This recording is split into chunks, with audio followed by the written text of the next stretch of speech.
Shalom brothers and sisters, magandang araw po sa inyong lahat. Happy Sunday po sa inyong lahat. At ngayong umaga na ito, ngayong araw po na ito ay excited po ako at nagagalak na ipahayag po sa inyo ang mensahe po ng ating pong Panginoon. At alam nyo po, napakaganda ho ng topic po natin ngayong umaga na ito, The Spirit of Delay. Ito po yung aking pong title, 4 na tanda na ikaw ay inaatake ng espiritu ng pagkaantala. Mga kapatid, hindi ho lahat ng delay galing sa Panginoon.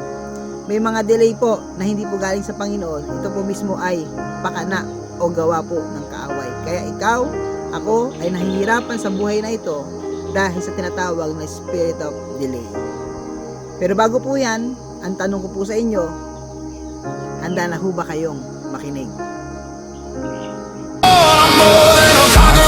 I'm unstoppable through every trial. I'm unshakable with faith as my armor, the word as my sword. I'm claiming the victory in the name of the Lord. I'm soaring like an eagle, fearless and bold. His promises are mine to hold. I'm more than a conqueror, can't you see? I'm living in the power He's given to me. He's given to me.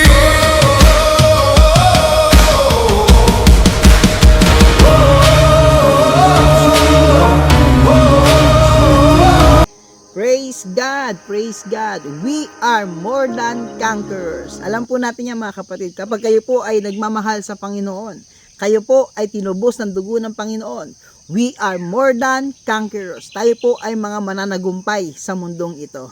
Amen? So, balik po tayo sa akin pong gusto pong ipahayag sa inyo na topic.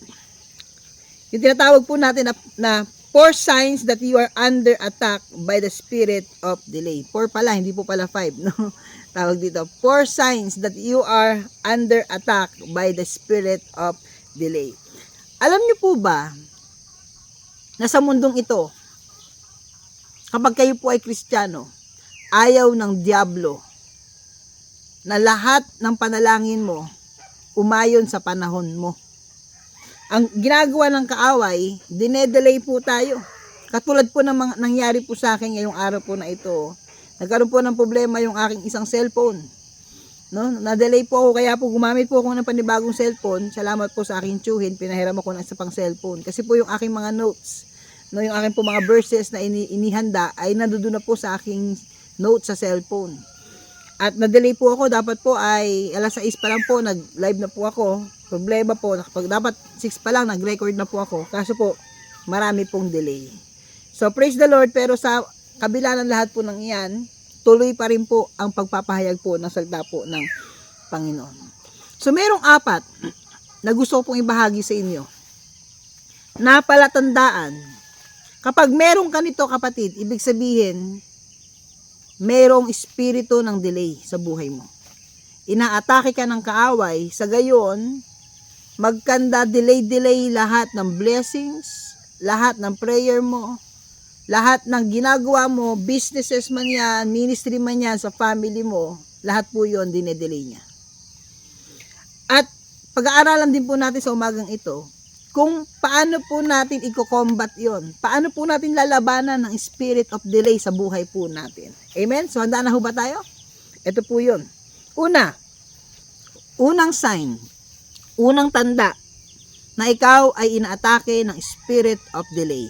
Una, plans being delay. Yung mga plano mo hindi natutupad.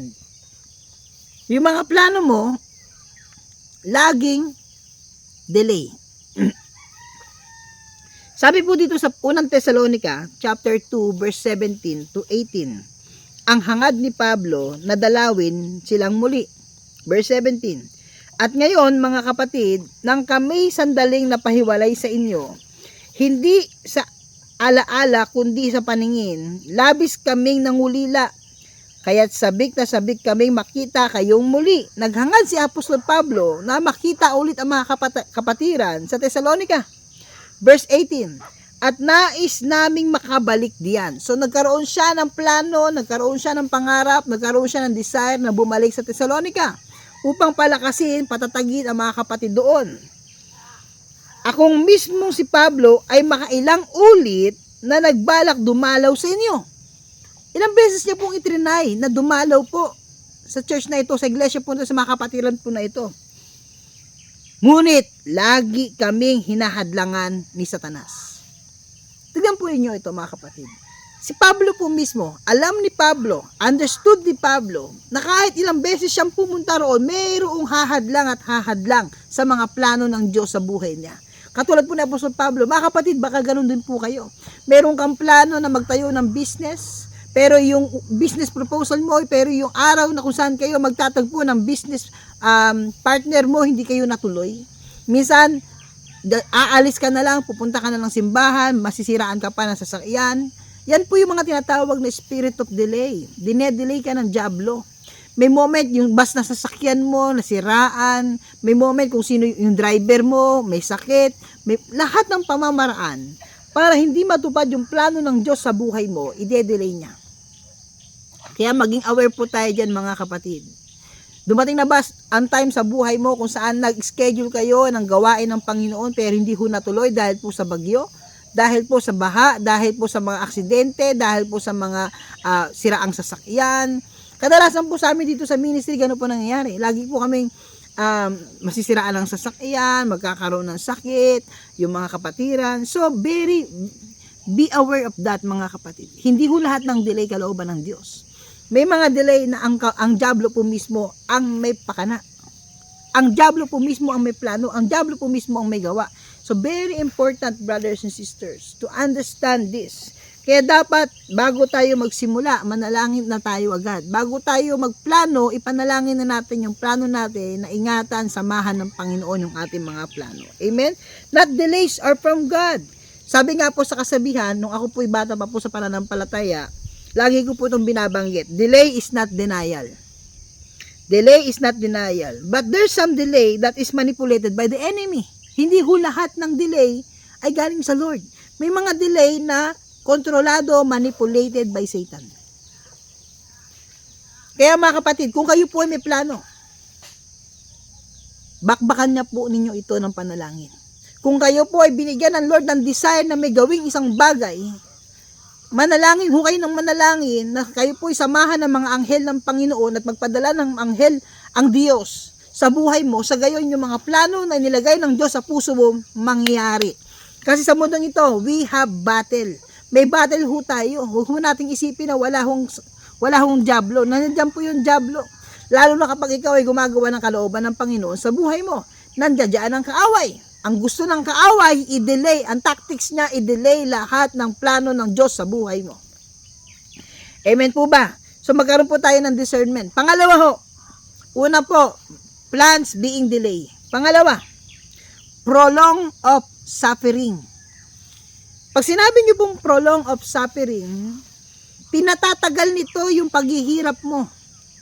Yung dapat na isang buwan lang, yung dapat na isang linggong sakit lang, yung dapat na 3 days lang na sakit, nagiging 1 linggo, nagiging 3 linggo, nagiging 1 buwan, hanggang sa naging 2 buwan, naging 3 buwan, maabot ng 1 taon yung simpleng sakit. Prolong of suffering. Basahin ko lang po, mga kapatid, yung Genesis chapter 15, verse 13.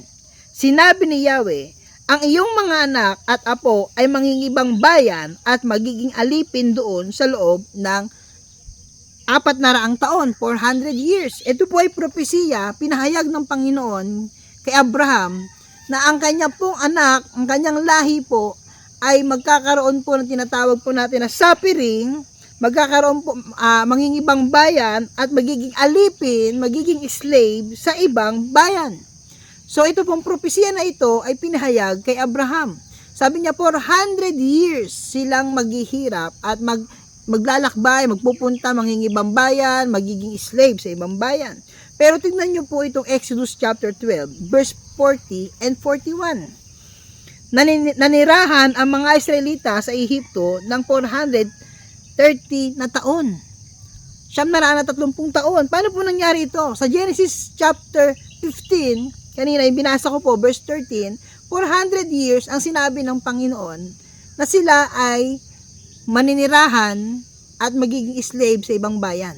Pero pagdating po sa Exodus chapter 12, ang calculated po ni Moses, which is siya rin ang gumawa ng Genesis chapter 15, ang sabi dito, ng ibang bayan, nanirahan ng mga Israelita sa Ehipto ng 430 years. Verse 41, huling araw ng ika-430 na taon, 430 taon, nang umalis sa Ehipto ang lahat ng lipi ng bayan ni Yahweh. Paano po nangyari ito? Pagkatapos daw po ng kabuuan ng 430 years, doon pa lang daw po sila nakalabas ng Ehipto. Pero sinabi po sa Genesis chapter 15 verse 13, 400 years lang. Bakit po merong excess na 30 years? Alam niyo po,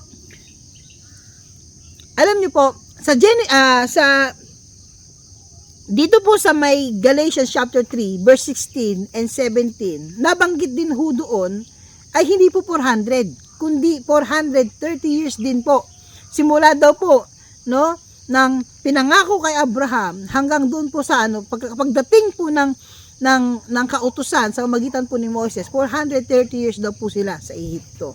Alam niyo po, ang mga theologian, ang mga mag-aaral po sa Biblia, nagkakaroon po sila ng mga problema when it comes to interpreting the Bible. Kasi po, hindi po nila talaga maintindihan kung bakit po ang mga scholars, di po nila maintindihan kung ano ba talaga ang taon. 400 years ba according to Genesis chapter 15 o 430 years according to Exodus chapter 12 and Galatians chapter 3. So ano po ba talaga sa dalawa? 400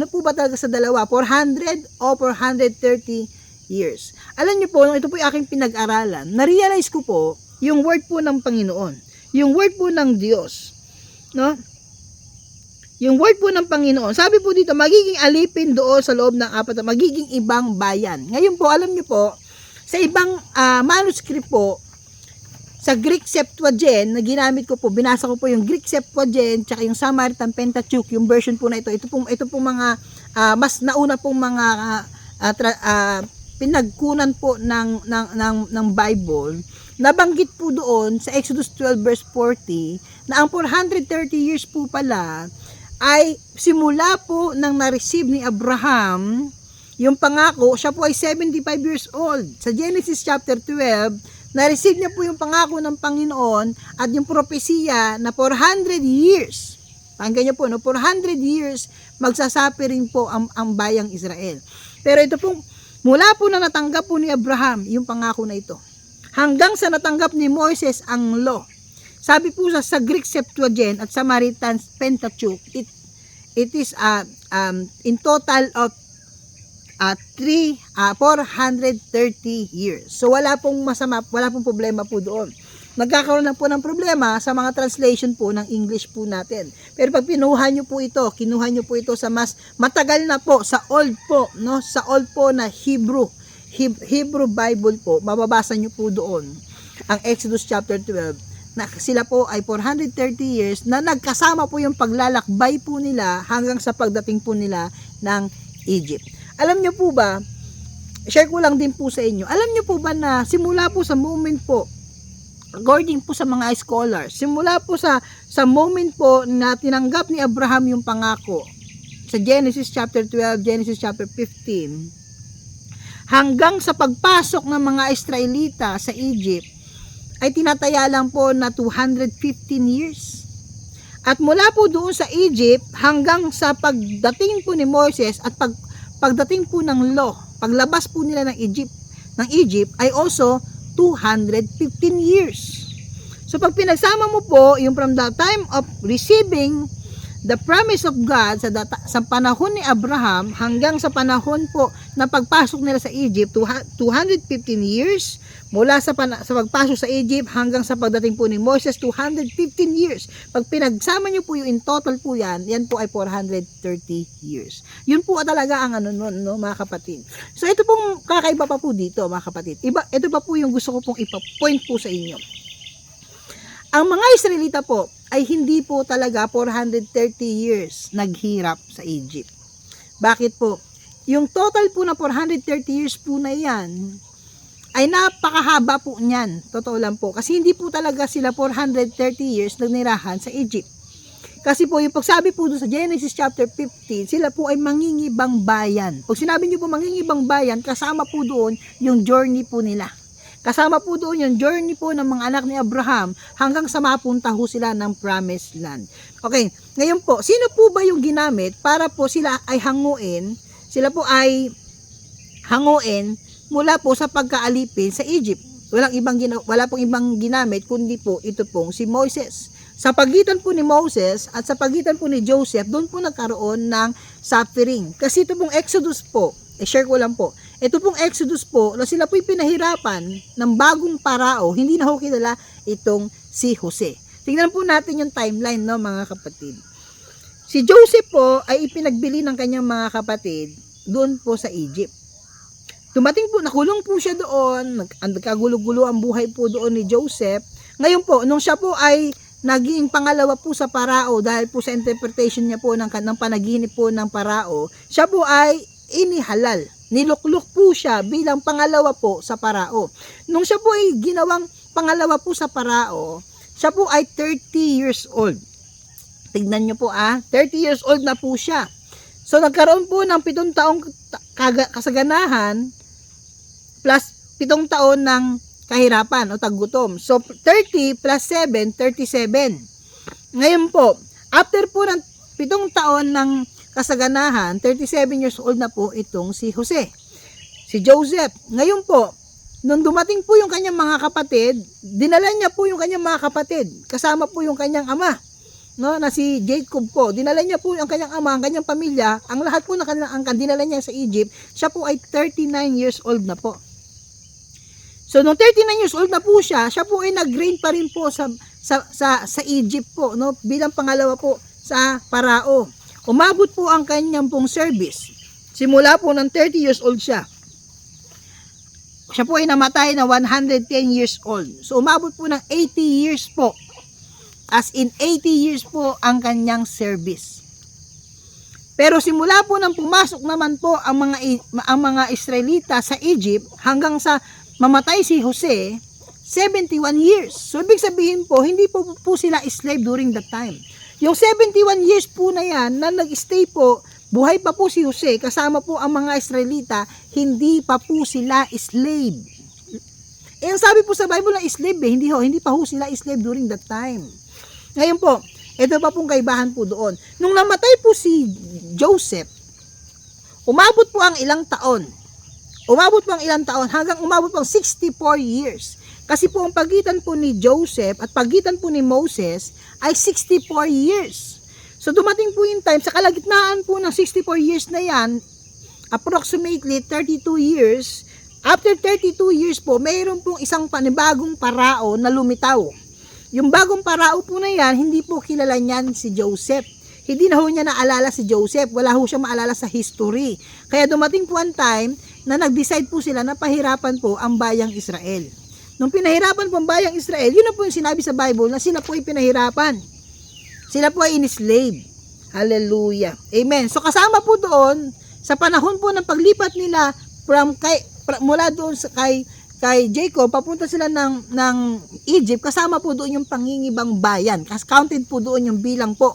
No, at hanggang sa dumating po, nag-stay sila doon, kasama po si Joseph ng 71 years, ay kasama po, counted pa po yun sa 430 years. Hanggang sa dumating yung time, nung namatay po si Joseph, hanggang sa panahon po na ito, na in between po kay Moses. Nung pinanganak po si Moses po dito sa may kalagitnaan eh. Now po, anong point dito mga kapatid? Yung suffering po ng Exodus chapter 1, ay ano po yan, tawag po dito, sa kalagitnaan na po yan, no? Between the time of the death of Joseph and the death of Moses. Now, ito po ang point dito. Bakit po ganon? Balik pa rin tayo sa tanong ko. Mula kay Abraham hanggang sa pagdating po ng law kay Moses, 430 years.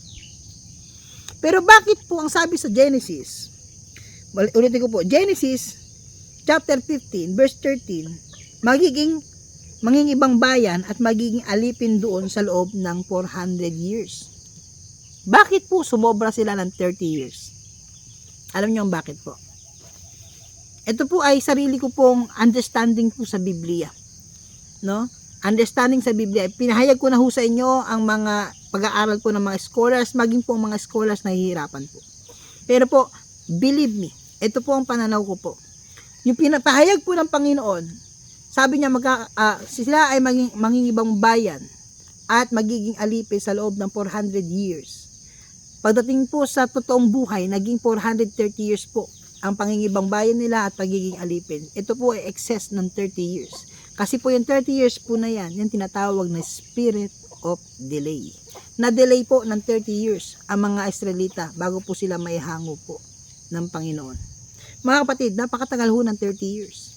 Maaaring ikaw ganun din. Dapat 30 years ago na, dapat ikaw ay magaling na. Dapat 30 years ago, dapat ikaw ay prosperous na. Pero bakit hindi ito nangyari sa buhay mo? Kasi there is spirit of delay. Merong delay sa buhay mo, kapatid. Merong delay sa buhay mo. Amen po ba? Amen po ba? Basahin ko lang po, no? Alam niyo po ba, ang dyablo po, gustong-gusto ng kaaway na patagalin yung suffering mo. Kaya nga po sa pangalawa po natin, prolong the suffering. Prolong the suffering. Gusto niyang patagalin yung suffering mo. Sa Lucas chapter 13, verse 10 to 17, basahin ko lang po. Pinagaling ni Jesus ang babaeng kuba. Isang araw ng pamamahinga, si Jesus ay nagtuturo sa isang sinagoga. May isang babae roon na 18 taon nang may karamdamang sanhi ng isang masamang espiritu. 18 years na pong may sakit itong babae. Na dulot po, kagagawan ng masamang espiritu. Tandaan niyo po ito.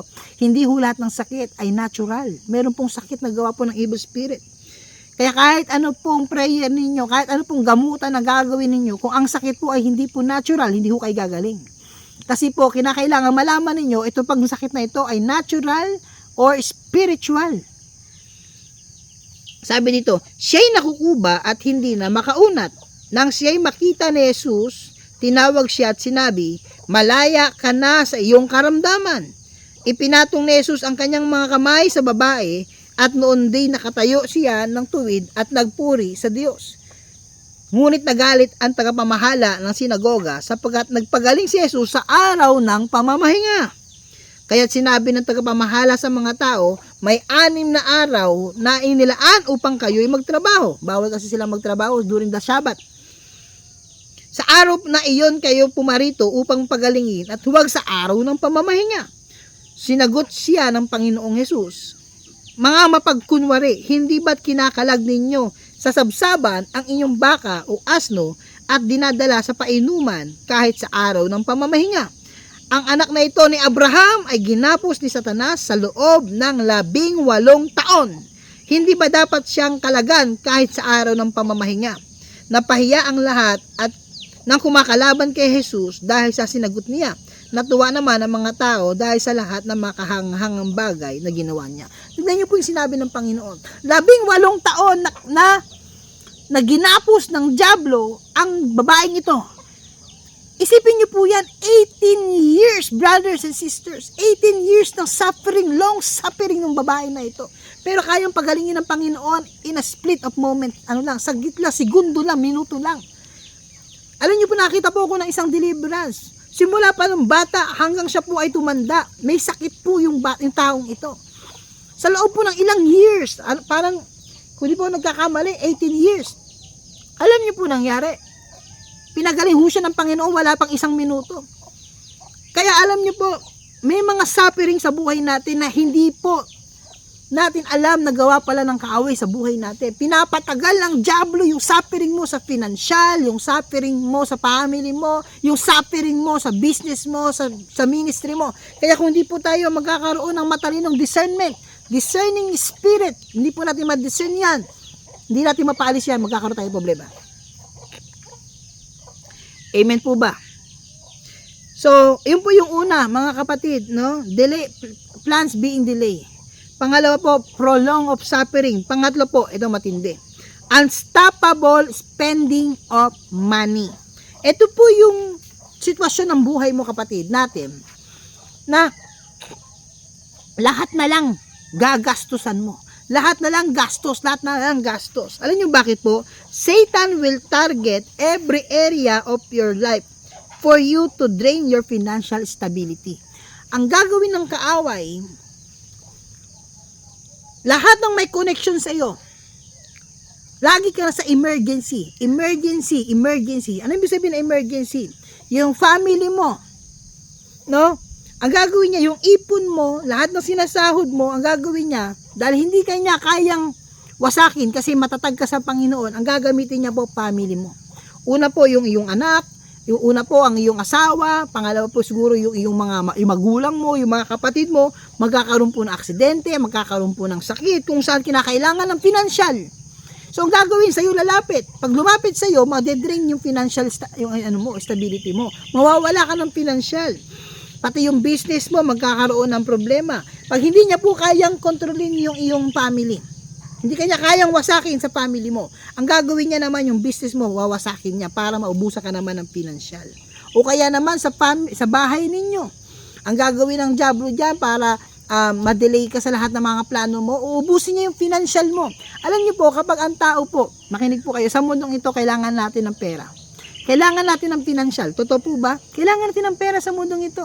Pag wala kang pera, mahirapan kang, ang motor hindi naman naandar ng walang gasolina eh. So, ang gagawin ng diablo, uubusin niya lahat ng pera mo para magkanda, delay, mag-antala lahat ng plano ng Diyos sa buhay mo. Katulad ng bahay mo, ang gagawin niya yan, babahain niya yan, ibubulok niya yan, sisirain niya yan, padadaanan niya ng bagyo yan, ng lindol yan. Sa gayon, kapag nasira yan, yung pera na dapat na ipupundar mo para sa future mo, wala na. O kaya medication, magkakaroon ng sakit, kung ano-ano mang klase ng sakit. Ubo, sipon, gato ganyan, yung mga anak mo, yung pera na itinabi mo, mapupunta lang lahat sa medication, o kaya sa trahedya, no? O kaya sa mga bills, no? Bigla na lang tataas ang bills mo, kung ano. Alam niyo po, yan po yung spirit of delay sa buhay natin. That's why, hindi po natin dapat isang tabi po ito, mga kapatid. Maging matalino po tayo, Alam niyo po, may tatlong dahilan kung bakit po tayo po ay may tinatawag na financial disability. Financial disability. May tatlong dahilan kung bakit po hindi stable ang financial natin. Totoo lang po. Una po, disobedience kay Lord. Maaaring hindi ka nagtatites, hindi ka nag-offering. No? Sinabi ng Panginoon yan, dalhin ninyong bumbuo ang inyong mga ikapo, ang inyong mga handog sa aking tahanan. Kaya hindi po tayo pinagpapala, kaya po hindi stable ang financial natin dahil po meron tayong disobedience. Alam niyo po, kapag pinagdamutan niyo ang Panginoon, no, masasarado ang bintana ng kalangitan sa inyo. Lalo na po kung kayo po ay mga lingkod po ng Panginoon, dapat po marunong kayo magkaloob ng tithes and offering po ninyo. Ang 10% po ay dapat ibinabalik niyo sa Panginoon yan. Plus your offering. Sa iglesia po ng Panginoon, dinadala po iyan, mga kapatid. So, pangalawa po, itinatawag na financial illiteracy. Hindi mo alam kung paano mo i-budget yung financial mo dahil lack of knowledge ka, lack of understanding ka how to manage financial. Pangatlo po, alam nyo kung ano po? Spirit of delay. Yan po yung tatlong dahilan kung bakit po may problema ka sa financial. Tatlong dahilan kung bakit may problema tayo sa financial. No, disobedience sa Panginoon, financial illiteracy, at pangatlo po, spirit of delay. Pangalawa po yung prolong, no? Itong po, pangatlo po, unstoppable spending of money. Pang-apat po, ito na po, last na po ako. Delay of fulfillment. Delay of fulfillment of a prophetic promises of God. Yung mga pangako ng Diyos sa iyo, yung mga hula sa iyo, yung mga propesiya sa buhay mo, delay. Hindi agad-agad natutupad. Napakatagal na panahon bago matupad. Yes, naniniwala po ako sa tinatawag na timing ng Panginoon. Pero there's also a spirit of delay. Basahin ko lang po sa Ezekiel chapter 12 verse 21. Pababa po, no? Ang mga palasak na kasabihan. Sinabi sa akin ni Yahweh, Ezekiel, anak ng tao, laganap ngayon sa buong Israel ang kasabihang humahaba ang mga araw. Kita nyo po nabanggit po dito, humahaba ang mga araw. Yan po yung spirit of delay. Ngunit isa man sa mga hulay, walang katuparang natatanaw. So humahaba daw po yung panahon, pero wala naman daw nakikita doon sa mga propesiya. Wala nangyayari. Verse 23, sabihin mo sa kanilang mawawala na ang kasabihang iyan. Hindi na ito maririnig sa Israel. Sabihin mo rin malapit nang matupad ang lahat ng inihayag sa kanila. Mula ngayon mawawala na ang maling pagpapahayag sa sambahayang Israel. Akong si Yahweh ang magsasabi ng dapat sabihin. Hindi na magtatagal, mga Israelitang mapaghimagsik at mangyayari sa inyong kapanahunan ang lahat ng aking sasabihin. Alam niyo po, ito po yun no? Ito pong ang Panginoon, pinadala niya po itong si Ezekiel para po mag-prophecy. Kasi po, during that time, napakatigas po ng mga Israelita. Napakayayabang, napakatitigas po ng kanilang mga ulo. Kaya nga po, ang Panginoon po, nagpahayag sa mamagitan ng propeta, si propetang Ezekiel. No? Ang sabi niya, sabihin mo sa kanila, parurusahan ko sila. Sila ay hahatakin, sila ay kukubkubin, sila ay magiging alipin. No? Sasakupin sila ng ibang bayan, ng kanilang mga kalaban. Alam niyo po, nung ipinahayag po yun ni Ezekiel, anong sabi po ng mga taong ito? Ang yayabang ho nila. Oh, asaan na yung propesya? Asaan na yung sinasabi mong puhusgahan kami ng Panginoon? Asaan na yung sinasabi mo na parurusahan kami ng Diyos? Di ba wala kahit kaunti? Ni isang katiting wala kaming makita sa mga pahayag mo, sa mga propesya mo, hindi malamang natupad. Kaya nagalit po ang Panginoon Sabi mo sa kanila, hindi na magtatagal, mangyayari lahat ng sinabi ko sa kanilang judgment. Alam niyo po, ito po tumutukoy sa judgment of God doon po sa bayang Israel sa katigasan po ng kanilang mga ulo. How much more po? Alam niyo po, dalawa po yung prophecy. Ang prophecy po ay for judgment and for edification. Paano po kung ito po, kung yung judgment po na ito ay sinasabi na nade-delay? How much more kaya yung mga mabubuting pahayag ng Diyos sa buhay mo? Mga kapatid, may propesya ba ang Lord sa iyo? Meron bang pinahayag ang Panginoon? May pinangako ba ang Panginoon sa buhay mo na napakatagal matupad? Baka may spirit of delay dyan. Kaya nga ang word of prophecies, ang pahayag ng Panginoon, pag sinabi ng Lord na pagpapalain ka niya, kaya kailangan maging matalino kayo. Alisin ninyo ang lahat ng masamang damo, nahahatak sa prosperity mo, nahahatak sa lahat ng mga bagay na pinangako ng Diyos sa iyo. Alam niyo po, the prophecy of judgment seems delayed. Prophetic promises of God being delayed. The same likewise, no? Sabi dito sa Ezekiel chapter 12, no? Yung mga judgment ng Panginoon na delay. Akala na delay, no? Pero sabi ng Lord, hindi na matutupad ito sa kanilang kapanahunan. Ngayon mga kapatid, may pangako ba ang Diyos sa iyo na na-delay? Bakbakan mo ng prayer. Bakbakan mo ng prayer mga kapatid. Bakbakan natin ng panalangin. Amen? Amen po ba? So ano po yung una? Plans being delayed. Pangalawa, prolong of suffering. Pangatlo po, unstoppable spending of money. No? Hallelujah. Pangapat, delay of fulfillment of a prophetic promises of God. Now, ito pong tanong, paano po natin i-combat? Paano po natin i-counter-attack po yung mga spirit of delay na yan sa buhay mo? Mamaya po magpipray po ako. Meron po akong ilagay po dito na siguro po gawin ko na pong 4 ito. No, kasi yung isa po ay talagang laging pumapasok sa isipan ko. How to overcome the spirit of delay? Una po, do spiritual warfare. Do spiritual warfare. Doon po sa Daniel chapter 10, verse 12 to 13, where an angel tells Daniel his prayer was heard from the first day, but he was delayed for 21 days by the spiritual prince of Persia, a demonic entity, until the archangel Michael came to help. This passage highlights persistently prayer and spiritual warfare, showing that answers can face resistance but ultimately prevail through divine help. Doon sa Daniel chapter 10 po, verse 12 to 13, sinabi pa niya sa akin, huwag kang matakot, Daniel, sapagkat mula pa nang nagpakumbaba ka sa harapan ng Diyos upang magkaroon ka ng pag-unawa, dininig na ang iyong dalangin. First day pa lang po ng prayer po, no, ng propetang itong si Daniel, dininig na po siya ng Panginoon, pero inabot po ng 21 days ang traffic. Na traffic po doon sa sa second heaven po yung anghel na ipapadala po dito kay Daniel. Tingnan niyo po ito man of God na po ito. Si Daniel po man of God na. Bakit inabot po, na delay po ito ng 21 days? Sa unang araw pa lang dininig na siya. Nandoon na ang Panginoong kasagutan ng Diyos. Pero inabot po ng 21 days. Alam niyo po kung bakit po may mga delay sa buhay natin. Hindi po tayo nananalangin ng maigting. Kinakailangan po fervently, maningas po, tuloy-tuloy, continuous, kaya pray without ceasing. Dapat lagi po tayo nanalangin po ng walang patid. Hanggang sa dumating yung panalangin mo at tugunin ng Panginoon. Actually, tinugunan ng Lord yung prayer mo. Nagkakaroon na po ng traffic or delay sa himpapawid. Amen po ba? Pangalawa, discern the timing and season. Kinakailangan po, para po ma-combat natin, ma-counter attack natin po yung spirit of delay, dapat alam mo po yung timing tsaka season. Sabi po dito sa mga Kronika chapter 12 verse 32.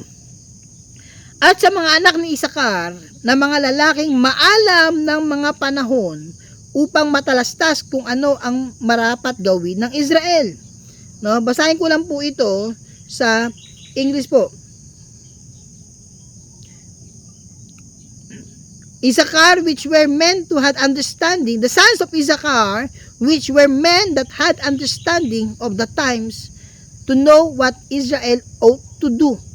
Alam niyo po, sa 1 Chronicles 12:32, sabi ito, meron pong anak ni Isakar, the sons of Isakar, have understanding of the times. Ito pong mga anak po ni Isakar, meron po silang prophetic gift kung saan alam nila yung timing. Alam nila kung anong panahon, kung anong dapat gawin ng Israel yung panahon na yon. Alam niyo po, ang tawag diyan discernment. Discerning sa panahon po, no?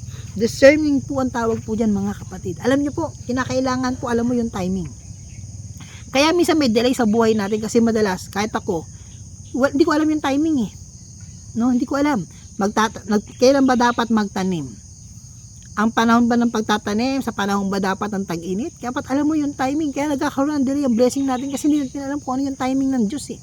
Kaya na kailangan magkaroon tayo ng anointing ni Sons of Issachar. Ito pong Sons of Issachar na to had an understanding of the times and season. Alam nila kung anong panahon. Alam nila kung kailan dapat magtanim. Alam nila kung kailan dapat simulan ng business. Alam nila kung kailan dapat sila mag-aasawa. Alam nila kung kailan sila dapat mag-aasikaso ng mga dapat nilang asikasuhin. Alam nila kung kailan dapat magpahinga, kung kailan dapat manahimik, kung kailan dapat magsalita. May panahon po sa lahat ng bagay, mga kapatid. Alam niyo po, sabi po sa mga Ngaral chapter 3, basahin ko lang po. Sabi po dito, may takdang panahon para sa lahat. Kaya po may delay sa buhay natin. Kasi ganito po yan eh. Ang bus ay alas 3 ng madaling araw, darating. Dumating ka doon ng gabi. Ang haba ng hinintay mo. Dapat dumating ka doon before 3 a.m. o kaya alas 2 para hindi mahaba ang pila. So dapat alam natin yung timing natin para hindi ho nasayang yung panahon. Amen? Ang lahat sa mundong ito ay may kanya-kanyang panahon, may kanya-kanyang oras. So dapat time management po tayo, ang panahon ng pagsilang at panahon ng pagkamatay, ang panahon ng pagtatanim at panahon ng pagbunot ng tanim, ang panahon ng pagpatay at panahon ng pagpapagaling, ang panahon ng paggiba at panahon ng pagtatayo, ang panahon ng pagluha at panahon ng pagtawa, ang panahon ng pagluluksa at panahon ng pagdiriwang, ang panahon ng pagkakalat ng mga bato at panahon ng pagtitipon sa mga ito, ang panahon ng pagyayakap at panahon ng paglalayo, ang panahon ng paghahanap at panahon ng pagkawala niyon, ang panahon ng pag-iingat sa isang bagay at panahon ng pagtatapon, ang panahon ng pagpunit at panahon ng pagtahi, ang panahon ng pagtahimik at panahon ng pagsasalita, ang panahon ng pagmamahal at panahon ng pagkapuot, ang panahon ng digmaan at panahon ng kapayapaan. Mga kapatid, may panahon ang lahat ng bagay. Pero remember this, minsan pinoprolong yan ng dyablo. Yung pagluluksa, pinatatagal niyan napakahaba. Minsan naman yung pagdiriwang natin, sinosobrahan naman, no? Prolong naman. Araw-araw, isang buwan ka na nagdiriwang. Napabayaan mo na yung trabaho mo. Kaya kinakailangan alam natin yung tinatawag na sign, times and seasons. Katulad po ng son of Issachar. Meron silang anointing. Alam nila. Ang tanong ko dito, ano ba ang panahon natin ngayon? Ano na ang dapat gawin ng mga anak ng Diyos ngayong panahon na ito? Kung meron ka pong anointing ng sons of Issachar, malalaman mo kung ano ang dapat mong gawin ngayong panahon na ito. Hallelujah. Pangatlo. Una po, do spiritual warfare. Pangalawa po, understanding of times and season, discerning. Meron ka dapat discerning. Ito po dapat natin gawin para ma-combat po natin yung spirit of delay sa buhay po natin. Be wiser than the devil. Be wiser than the devil. Dapat mas matalino ka kaysa sa ahas. Dapat mas matalino ka kaysa kay Satanas. Basahin ko lang po yung Matthew chapter 10, verse 16. Tingnan ninyo, sinusugo ko kayo na parang mga tupa sa gitna ng mga asong gubat. Kaya't maging matalino kayo gaya ng ahas at maamo na gaya ng kalapati. Be wise like a serpent and be gentle like a dove. Pastor, ang sabi ni Jesus, maging katulad lang ng ahas. Hindi sinabi ni Jesus, maging matalino, higit kaysa sa ahas. Alam niyo po, ito po sinasabi ng Panginoon sa Matthew chapter 10. Yung be wise like a serpent, no? Yung serpent na tinutukoy po niyan, ito po ito po yung point kung saan pinahayag ng Panginoon katulad ng ahas. Ang tao si Adan at si Eva, binigyan ko ng karunungan, binigyan ko ng kaalaman, pero nalinlang pa sila ng ahas. Kaya sabi ng Panginoon, be wise like a serpent. No, yun po ay tumutukoy sa Old Testament. Na kinote ng Panginoon na in-apply naman niya sa mga disciples niya. Pero now, look at this, there is also a timeline. Ito nga po sabi ko, dapat alam niyo po yung times and seasons. Tinutukoy po dito ni Jesus, ahas. Ngayon pong end time, ang tanong ko po sa inyo, si Satanas po ba ay ahas pa rin? Ano po ba si Satanas ngayon? Alam niyo po sa Revelation chapter 12, hindi na po siya ahas. Mayroon na po siyang dinagdag na title sa kanya. Ang title po sa kanya, Old Serpent, the Dragon. Tignan niyo po sa Genesis po, serpent lang ho siya. Be wise, maging matalino kayo katulad ng ahas. Sa Old Testament, ahas lang ho siya. Pero pagdating po sa end time, pakinggan niyo po ito, hindi na po siya ahas. Ang tawag po sa kanya, Old Serpent, matanda. Ibig sabihin, mas matalino na ang diablo ngayon. Dapat, mas matalino tayo ngayon sa diablo. Kaya nga sabi ko sa inyo, dapat ahead ka lagi ng isang libro sa diablo. Ahead ka palagi ng wisdom sa diablo kasi you have the wisdom of God. Kaya ako po sinabi that you must be wiser than the devil. Kasi dapat, mas matalino ka kaysa ahas. Kasi you have the mind of Christ. Sabi po sa Corinthians chapter 2, di po ba? We have the mind of Christ. Nasa atin ang isipan ng Panginoon. Paano nangyari na same lang kayo ng ahas? Hindi po ako contradict sa Matthew chapter 10. Tinutukoy po dito, gayahin ninyo ang ahas matalino. Pero ang ahas, gayahin din ninyo kung paano nag-upgrade siya. Dati ahas lang siya, ngayon matandang ahas na siya sa Revelation chapter 12 at hindi na siya matandang ahas, dragon na rin siya. Yung ahas na yan, malaki na dragon na. Ngayon, dapat mas matalino tayo kaysa sa diablo. Mga kapatid, ito po sinasabi ko po sa inyo, tinatawag na timeline and season. Kung ngayon, dati matalino ka katulad ng ahas, pero ngayon, sa season po ng Panginoon, be wiser than the devil. Dapat mas matalino kayo kaysa sa ahas. Satan is also upgrading from serpent to old serpent and dragon. Ngayon po may artificial intelligence na. Share ko lang po sa inyo kung bakit po dapat mas matalino tayo kaysa ahas. Alam niyo po dati, kailangan po ng Photoshop. Kinakailangan po na anong klase mga editing po. Naabot pa po ng ilang araw, ilang oras, ilang araw bago ka maka-edit ng mga bagay-bagay ng mga videos. Ngayon po, minuto na lang. Dahil po sa tinatawag na artificial intelligence. Kung yung ating pong teknolohiya nag-a-upgrade, how much more po in the spiritual realm? Baka yung ahas na kalaban mo noon, akala mo kaya mo pa rin hampasin ng patpat. Akala mo kaya mo pa rin bunuin sa magitan lang po ng palayok o pampamalo.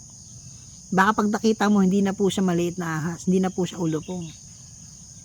Baka malaking ahas na ho siya, matandang ahas at dragon. Kaya dapat nag-a-upgrade po tayo. Kaya I told you, be wise like a serpent. Plus, be wiser like a serpent. Hindi po ako nagdadagdag sa Biblia. Sinasabi ko lang po sa inyo, yung tinatawag na times and seasons. Ngayon pong times na to, dapat mas maging matalino tayo kaysa sa diablo. So ulitin ko po yung 4 mga kapatid na tanda na ikaw ay inaatake, you are under the influence of the spirit of delay. Una, plans being delay. Pangalawa, prolong of suffering. Pangatlo, unstoppable spending of money. Pangapat, delay of fulfillment of a prophetic promises of God. Mga kapatid, I pray right now in the name of Jesus. I bind every spirit of delay in your life. Sa pangalan ni Jesucristo taga Nazareth, I declare sa lahat ng mga nanonood ngayong araw na ito, anumang delay sa buhay mo, anumang pagkaantala sa buhay mo, financial man ito, katugunan man ito ng iyong panalangin, I break and I cancel every forces of demons, every forces of delay in your life. And I pray, O God, the spirit of timing, the spirit of acceleration, be upon your life in Yeshua HaMashiach name. Pagpalain kayo ng Panginoon, brothers and sisters, nawa ho, marami po tayong natutunan sa araw po na ito. Brothers and sisters, there is what we call the spirit of delay. Huwag niyong hayaan na ang spirit of delay manipulahin kayo sa mahabang panahon. Cut it off. Putulin po ninyo ang delay sa buhay ninyo. Sa gayon, masabayan ninyo ang timing ng ating Panginoon. Once again, this is Pastor Ronald. Marami pong salamat and Shalom. Merry Christmas and Happy New Year po, no? Happy New Year po sa lahat po ng ating mga kapatid. See you po again sa susunod po natin na mensahe po ng ating Panginoon. We are more than conquerors. Call the lost, equip the Lord's army. Bye-bye.